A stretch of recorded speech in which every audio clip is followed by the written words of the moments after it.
नमस्कार, welcome to career 247। मैं हूं प्रशांत धवन। नाउ आप में से अब कई लोग फाइनली समझ जाएंगे कि मैं ये वीडियो क्यों नहीं बना रहा था कि शी जिनपिंग गायब हो गए हैं, शी जिनपिंग को कोई उठा के ले गया, किडनैप हो गया, मर गए हैं वगैरह जो भी है, क्योंकि कुछ प्रॉपर सोर्सेज उसके थे नहीं।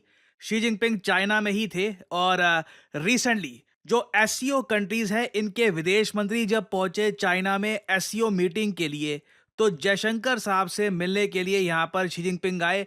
इनकी ये फोटो आज के समय आप अगर देखो सोशल मीडिया पे काफी वायरल हो चुकी है, क्योंकि इंडिया चाइना रिलेशंस किस तरफ करवट लेंगे पूरी दुनिया इसको लेकर इंटरेस्टेड है। क्योंकि एक तरफ यूएसए में तो देखिए ओपनली बात चल रही है कि दोनों देशों पे लगाओ 500% टैरिफ, क्योंकि दोनों देश रशिया को सपोर्ट करते हैं। अब ऐसे टाइम में जब इंडिया चाइना को इकट्ठा आना चाहिए था, हम देख रहे हैं कई इश्यूज को लेकर चाइना लगातार भारत को और ज्यादा टारगेट कर रहा है। फॉर एग्जाम्पल जो rare earth minerals China export करता था, अब उसके एक्सपोर्ट पर रोक लगा दी है, जिससे भारत में भी हम देख रहे हैं सडनली रेयर अर्थ मिनरल्स की कमी हो गई है। इस कमी को पूरा करने के लिए भारत ने सडनली इमरजेंसी 1345 करोड़ का एक कॉर्पस बिल्ड किया है, जिससे हम भारत में जो रेयर अर्थ मिनरल्स हैं इनको खोजेंगे। बट चाइना के पास प्रॉपर नोन डिपॉजिटरीज हैं रेयर अर्थ मिनरल्स की, और इसलिए जब जयशंकर साहब मिले शी जिनपिंग से, चाइना के विदेश मंत्री से, इन्होंने कैटेगोरिकली भारत की ये बात सामने रखी कि जो रेयर अर्थ एक्सपोर्ट्स पर चाइना ने रोक लगा रखी है,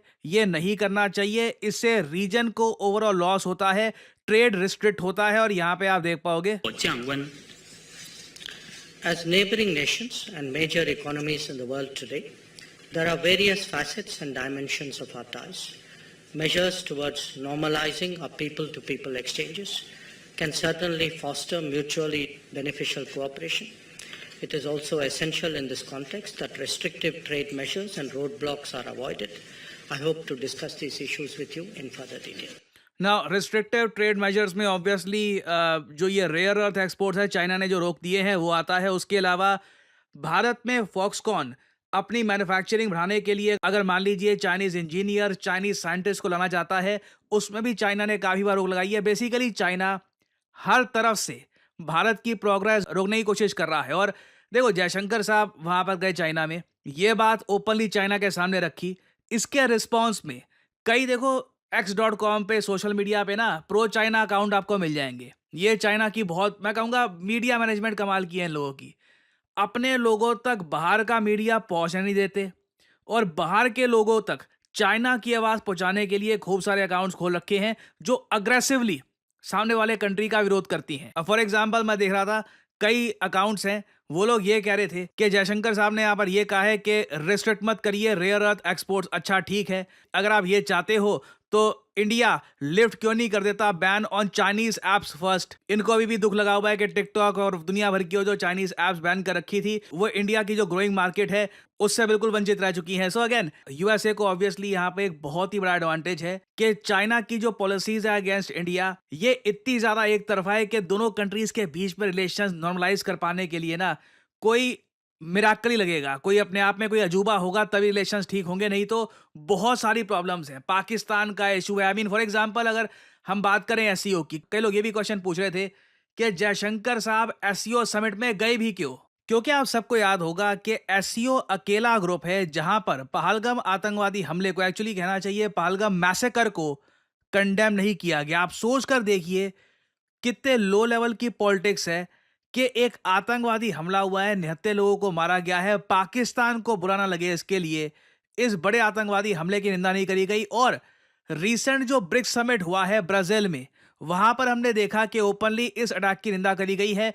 क्वाड की मीटिंग हुई है यूएसए में, वहां पर निंदा करी गई है। इट क्लियरली शोज कि पूरी दुनिया निंदा करती है किस तरीके से पहलगाम आतंकवादी हमला हुआ था। बट सीओ एक अकेला ग्रुप है जहां पर एक आतंकवादी हमले को लेकर भी बहुत ही लो लेवल की जियोपॉलिटिक्स होती है। सो अगेन देखिए राजनाथ सिंह जी तो आपको याद होगा एससीओ का डिक्लेरेशन साइन किए बगैर वापस आ गए थे। ग्लोबल न्यूज बनी थी कि इंडिया ने एससीओ का डिक्लेरेशन साइन नहीं किया। तो ऑनेस्टली आप लोग अगर मुझसे पूछे राजनाथ सिंह जी का जो एक्सपीरियंस था एससीओ में, उसके बाद जयशंकर साहब को परहैप्स जाना भी नहीं चाहिए था। हम यहाँ पर किसी और मिनिस्टर को, थोड़ा सा एक लोअर लेवल के ऑफिशियल को भेज सकते थे परहैप्स भारत को रिप्रेजेंट करने के लिए। और अगेन देखो इस साल एससीओ का जो लीडर समिट भी है वो चाइना होस्ट करेगा। पीएम मोदी चाइना जाएंगे या नहीं जाएंगे I don't know, that will be a huge I think visit. अब प्रॉब्लम देखो यहाँ पर यही है, यूएसए की तरफ से तो वो लोग ओपनली कह रहे हैं कि भारत जो कर रहा है डिस्पिकेबल है, भारत पे पेनल्टीज लगाएंगे, सब करेंगे, बट एशिया में एक यूनाइटेड ऑपोजिशन इसका खड़ा हो नहीं रहा और इंडिया लगातार एससीओ में अपना जो इंटरेस्ट है वो भी खो रहा है। ये बात 2024 से मैं देख रहा हूं। भारत के कई जियोपॉलिटिकल एनालिस्ट इंटरनेशनल फोरम्स में लिख चुके हैं कि given the differences and AIIMS and objectives, membership provides little benefit. मैं आपको साफ साफ बता दूं, एससीओ की मेंबरशिप काफी हद तक यूजलेस लगती है और आप अगर इंडिया को एससीओ से निकाल दो ना तो ग्रुप की कुछ इतनी इंपॉर्टेंस होगी भी नहीं। इट विल बी जस्ट कि एक रशिया चाइना का ग्रुप है और उनके वैसे भी एक दो और ग्रुप्स भी हैं, तो कुछ यूनिक आई मीन रहेगा नहीं एससीओ के बारे में। बट प्रॉब्लम देखो यहाँ पर यही आती है, अगर इंडिया एससीओ से निकल जाता है तो इससे वेस्ट को ये मैसेज आएगा कि इंडिया के पास ऑप्शंस अब कम हो गए हैं। इंडिया रशिया चाइना के साथ कॉपरेशन उस लेवल पर कर नहीं पा रहा। सो देखिए, आज के समय जो ये बैलेंस है बहुत ज़्यादा डेलिकेट है और आई थिंक कहीं ना कहीं चाइना को अपनी स्ट्रैटेजी चेंज करनी होगी, क्योंकि डोनाल्ड ट्रंप ओपनली यूक्रेन को बोल चुके हैं रशिया की हैवी बॉम्बिंग करना शुरू कर दो, मॉस्को को बॉम्ब करो, सेंट पीटर्सबर्ग को बॉम्ब करो। मैं बहुत ही जल्दी इस पर वीडियो लाने वाला हूं। I think this will be a game changing decision by Donald Trump. वो 500% टैरिफ लगाने की बात कर रहे हैं, भारत चाइना पे रशिया पे हैवी अटैक्स करने की बात कर रहे हैं। और मैंने रिसेंटली देखा है कई अमेरिकन पॉलिटिशियंस, कई अमेरिकन एमपीज अब खुलकर बात बोल रहे हैं कि डोनाल्ड ट्रंप की जो नीतियां है ना, अगर इसके अगेंस्ट एक बार इंडिया चाइना बाकी कंट्रीज इकट्ठा आ गए, यूएसए की फॉरेन पॉलिसी बिखर सकती है। ये जो छोटी सी क्लिप है ये देखिए। So too is our standing around the globe. After all, these chaotic tariffs give our trading partners all too accurate an impression that we are unpredictable, that we are unstable, that America with all its power is unreliable. ना ये words मैं काफी बार use करता आया हूं Trump की policy को लेकर, अनस्टेबल, अनप्रिडिक्टेबल, अनरिलायबल। ये बात सिर्फ मैं नहीं, कई अमेरिकन इनके पार्लियामेंट में बैठकर खड़े होकर ओपनली कह रहे हैं कि ट्रंप की जो पॉलिसीज हैं ये बहुत ज़्यादा अनस्टेबल है। और अगेन ये लोग लकी हैं कि चाइना की पॉलिसी इस वक्त बहुत अजीब है। चाइना की पॉलिसी एशिया को यूनिफाई करने वाली नहीं है, क्योंकि चाइना खुद ताइवान की वॉर के लिए प्रिपेयर कर रहा है। दे आर वेरी लकी कि ये सब हो रहा है। नहीं तो अगर इंडिया और चाइना आज के समय एक स्वर में बात करे, it can radically change the whole equation. और यहाँ पे आप देख पाओगे कई अमेरिकन इस बात को समझते भी हैं। So those trading partners are flocking elsewhere. They go to China or to India or elsewhere.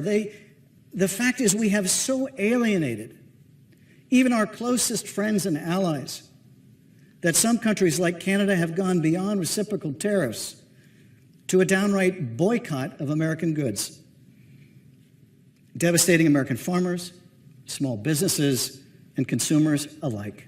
तो इन्होंने कनाडा का भी यहाँ पर एग्जांपल दिया। कनाडा तो ऑल टुगेदर अमेरिकन गुड्स को बॉयकॉट कर रहा है और ये बॉयकॉट अभी भी काफ़ी हद तक चल रहा है। नाउ अगेन एससीओ समिट में आई थिंक पाकिस्तान को लाना सबसे बड़ा डिजास्टर था, but at least BRICS as a group अभी भी एग्जिस्ट करता है।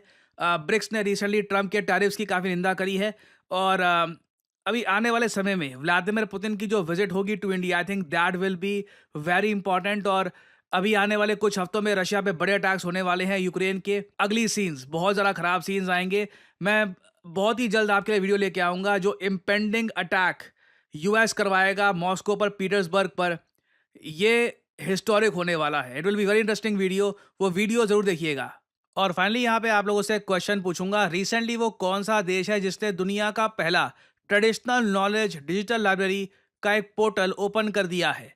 ये है यहाँ पे आपकी ऑप्शंस, यूएसए, इंडिया, रशिया या चाइना। कमेंट सेक्शन में करिए उत्तर। जो लोग देंगे सही आंसर उनकी कमेंट को मैं दे दूंगा हार्ट, ताकि बाकी लोग समझ पाए कि सही उत्तर क्या है। नाउ एक अच्छा करियर बिल्ड करने के लिए सबसे इंपॉर्टेंट इंग्रेडिएंट क्या है? स्किलिंग। अगर आपके पास प्रॉपर स्किल्स हैं तो कहीं भी आप जाओगे जॉब आराम से आप प्राप्त कर लोगे। और क्या आप लोग जानते हैं कि यूएन के अंडर पूरी दुनिया सेलिब्रेट करती है 15 जुलाई को एज वर्ल्ड स्किल्स डे? क्योंकि देखिए स्किल्स के बिना ना रोजगार है, रोजगार के बिना ना सैलरी है, ना खुशहाली है, ना ग्रोथ है। और मुझे हंसी आती है, लोग रोज डे, चॉकलेट डे, ये डे, वो डे, उस सब को लोग याद करते हैं कब होता है, मगर वर्ल्ड स्किल्स डे को लोग भूल जाते हैं। मगर at Career 247 we never forget because we care about skilling and the career prospects of the youth. इसलिए वर्ल्ड स्किल्स डे को सेलिब्रेट करते हुए हम अपने सभी कोर्सेज पर जो डिस्काउंट होता है यूजुअली 10% का, इसको बढ़ाकर कर रहे हैं 15% का। जी हाँ, 15% डिस्काउंट। ये डिस्काउंट आज से शुरू हो जाएगा और ये डिस्काउंट चलेगा 15th से लेकर 16 तक, और ये डिस्काउंट खत्म हो जाएगा 16 तारीख मध्य रात्रि को। पहली बार करियर 247 में हम एक सेल लेके आए हैं, किसी फेस्टिवल को सेलिब्रेट करने के लिए नहीं, but to celebrate World Skills Day, क्योंकि मैं चाहता हूं कि एज अ यूथ आपको पता हो कि how important skills are. Skills आपने अगर सही प्राप्त कर ली तो एक बार को जॉब लगना, प्रमोशन, बेहतर जॉब लगना, ज्यादा अर्न करना, एवरीथिंग बिकम्स ईजियर। तो आपको यहाँ पर करना क्या है, जो वीडियो आप देख रहे हैं इसकी कमेंट सेक्शन में जाइए, आपको यहाँ पर करियर 247 के सभी जो फ्लैगशिप कोर्सेज हैं इनके लिंक मिल जाएंगे। Data analyst course, data science, digital marketing, generative AI, ये सभी कोर्सेज यहाँ पे अवेलेबल हैं। यूजुअली इन पे डिस्काउंट लगता था 10% का by applying the code PD10, but अब आप यहाँ पे अगर कोड यूज करते हैं PD10 तो इमीडिएटली आपको मिलेगा 15% का डिस्काउंट। याद रखिएगा 16 तारीख मध्य रात्रि तक ये सेल चलेगी, उसके बाद the sale will be over. और करियर 247 की सेल्स बहुत रेयर होती हैं क्योंकि हम यूजुअली जो फेस्टिवल्स होते हैं वहाँ पर अपनी सेल लाते नहीं है। Usually our sales are associated with skilling and important days where we grace awareness about skills. So use करिए code PD10, save your hard earned money. और इसी नोट के साथ यह है वीडियो का अंत। Thank you for listening and as I always say, may the gods watch over you.